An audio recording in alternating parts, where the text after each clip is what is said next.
Paravur Kottakkavu saint Thomas ഫൊറോന പള്ളിയിൽ മാർ തോമാശ്ലീഹയുടെ 1952 ദുഃഖ്രാന തിരുനാൾ ദിനത്തിൽ രാവിലെ മാമോദീസ നവീകരണം നടത്തി. നൂറുകണക്കിന് വിശ്വാസികൾ ഇതിൽ പങ്കെടുത്തു. പിതാവിന്റെയും പുത്രന്റെയും പരിശുദ്ധാത്മാവിന്റെയും നാമത്തിൽ ആമേൻ. പിതാവിന്റെയും പുത്രന്റെയും പരിശുദ്ധാത്മാവിന്റെയും നാമത്തിൽ വിശുദ്ധ തൈലം കൊണ്ട് റൂസ്മാൽ ചെയ്യപ്പെടുന്ന ഈ ജലം വേർതിരിക്കപ്പെടുകയും പൗത്രീകരിക്കപ്പെടുകയും ശക്തീകരിക്കപ്പെടുകയും ചെയ്യട്ടെ, ഇപ്പോഴും എപ്പോഴും എന്നേക്കും. ഞാൻ ചോദിക്കുന്ന ചോദ്യങ്ങൾക്ക് എല്ലാവരും നമ്മുടെ വിശ്വാസമായിട്ട് പറയുകയാണ്.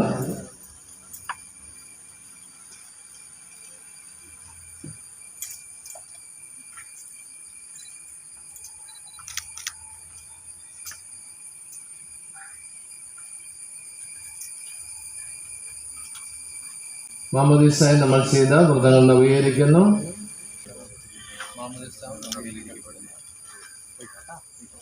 പിതാവിന്റെയും പുത്രന്റെയും പരിശുദ്ധാത്മാവിന്റെയും നാമത്തിൽ പിതാവിന്റെയും പുത്രന്റെയും പരിശുദ്ധാത്മാവിന്റെയും നാമത്തിൽ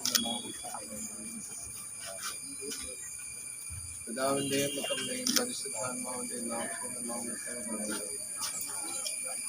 പിതാവിന്റെയും പുത്രന്റെയും പരിശുദ്ധാത്മാവിന്റെയും നാമത്തിൽ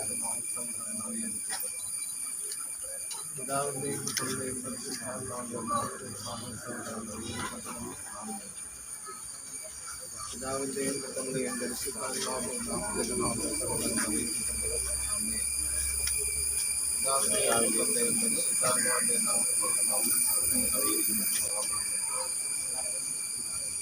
പുത്രന്റെയും പരിശുദ്ധാത്മാവിന്റെയും നാമത്തിൽ